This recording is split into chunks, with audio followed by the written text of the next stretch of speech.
The Declaration of Independence is our nation's founding document.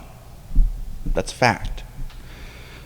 And so I'm going to read from it, the preamble, and we'll go from there. The unanimous declaration of the 13 United States of America. When in the course of human events it becomes necessary for one people to dissolve the political bands which have connected them to another, and to assume among the powers of earth the separate and equal station to which the laws of nature and of nature's God entitle them, a decent respect to the opinions of mankind requires that they should declare the causes which impel them to the separation. We hold these truths to be self-evident, that all men are created equal, that they are endowed by their Creator with certain unalienable rights, that among these are life, liberty, and the pursuit of happiness. That to secure these rights, governments are instituted among men, deriving their just powers from the consent of the governed, that wherever any form of government becomes destructive of these ends, it is the right of the people to alter or to abolish it, and to institute new government, laying its foundation on such principles and organizing its powers in such form as to them shall seem most likely to affect their safety and happiness. What did this mean to the Americans at the time of the writing of this document? Well, to them, it had a purpose. It had a logical, worldly purpose. It was a statement of intent that the United States of America would become an independent, separate nation from the British Empire. It lists grievances that justified this action. And it also established what the role of government is, not only in the case of the United States, but in general. There's an authority built into this document. The worldly authority built into it is that it has 56 Americans, representatives of all state, of all professions. And these representatives wrote the document, they signed it, and they became the United States of America. However, there's a divine authority built into the document too. As they say, this government is adherent to the laws of nature. But the laws of nature were made and created by a God. It also says that all men are created equal. This, too, is biblical. If we go to Genesis 1:26, 1 and 26. And God said, let us make man in our image, after our likeness, and let them have dominion over the fish of the sea, and over the fowl of the air, and over the cattle, and over all the earth, and over every creeping thing that creepeth upon the earth. So God created man in his own image, and in the image of God created he him, male and female created he them. We also need to look towards Colossians 3:11 to gain a better understanding. But that 3:11, hold on one second. Oh, that's Galatians, or Galatians. Yes. 3:11.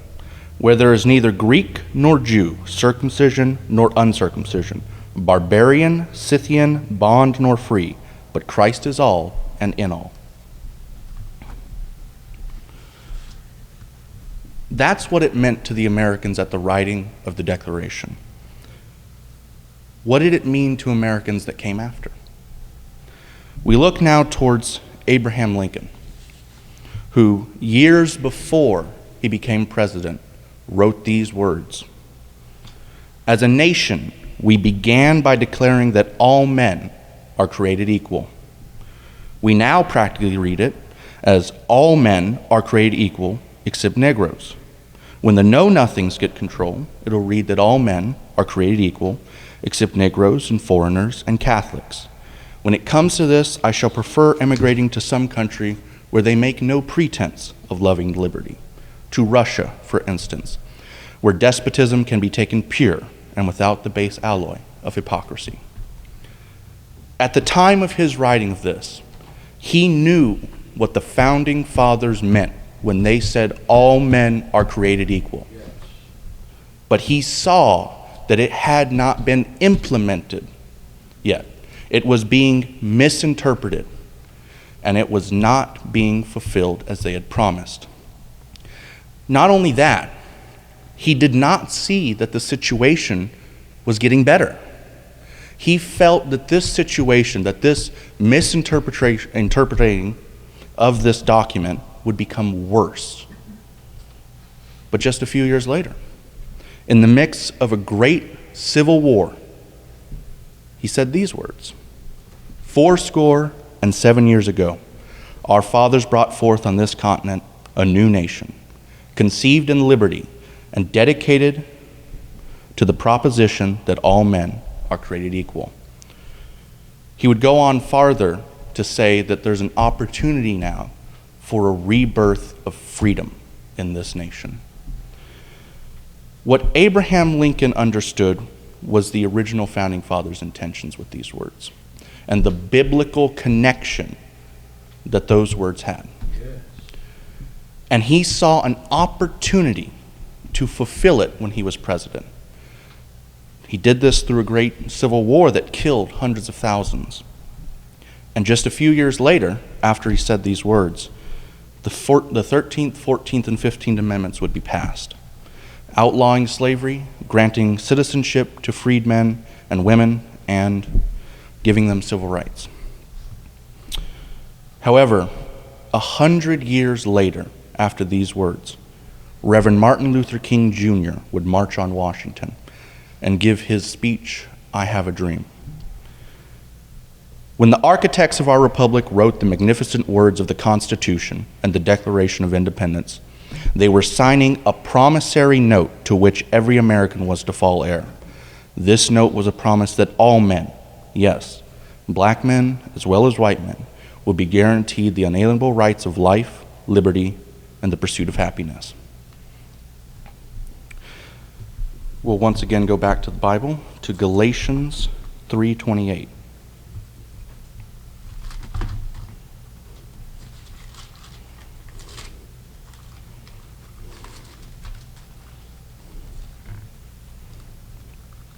There is neither Jew nor Greek, there is neither bond nor free, there is neither male nor female, for ye are all one in Christ Jesus. With the civil rights movement and Dr. Martin Luther King, we saw the absolute fulfillment of the original intention of the founding fathers when they said all men are created equal. But we also saw it expanded to perhaps even a more biblical understanding when they included females into these civil rights, the right to vote, for example, the right to hold office. What Abraham Lincoln and Reverend Martin Luther King were doing, they weren't bringing radically new ideas to America. They were recognizing the original meaning of our founding text. The Declaration of Independence, though, was not only vital and important and influenced the United States, it influenced the rest of the world too. But never to the great success that America had.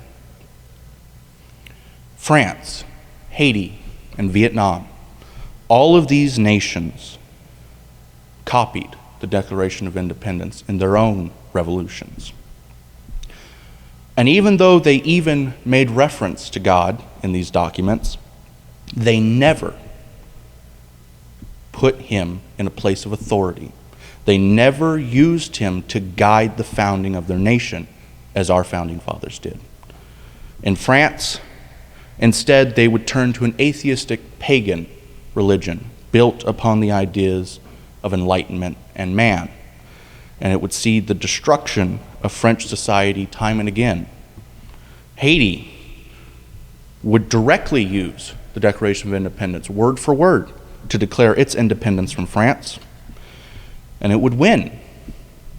But afterwards, rather than using it as a guide to a free, godly society, they saw forth and decided to execute every single white man and woman in the country. Vietnam, Ho Chi Minh, in 1945, after the defeat of the Japanese Empire, declared the independence of the Vietnamese Republic. And the very first words he said was that all men are created equal, and they are endowed by their Creator with certain unalienable rights. While he was trying to pay homage to the United States, which was his inspiration for a republic, he never successfully recognized or understood that those words weren't what guaranteed our country's success. Rather, it was our belief in God that guaranteed our success.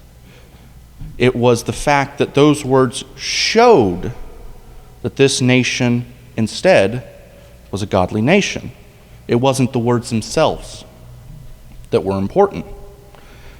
And so today, we struggle once again with our founding documents. And I simply ask this, or simply would like to state this. You can know the Founding Fathers' words, the Constitution, the Declaration of Independence, and not understand our country at the exact same time. It has to come from a place of God in order to understand our nation.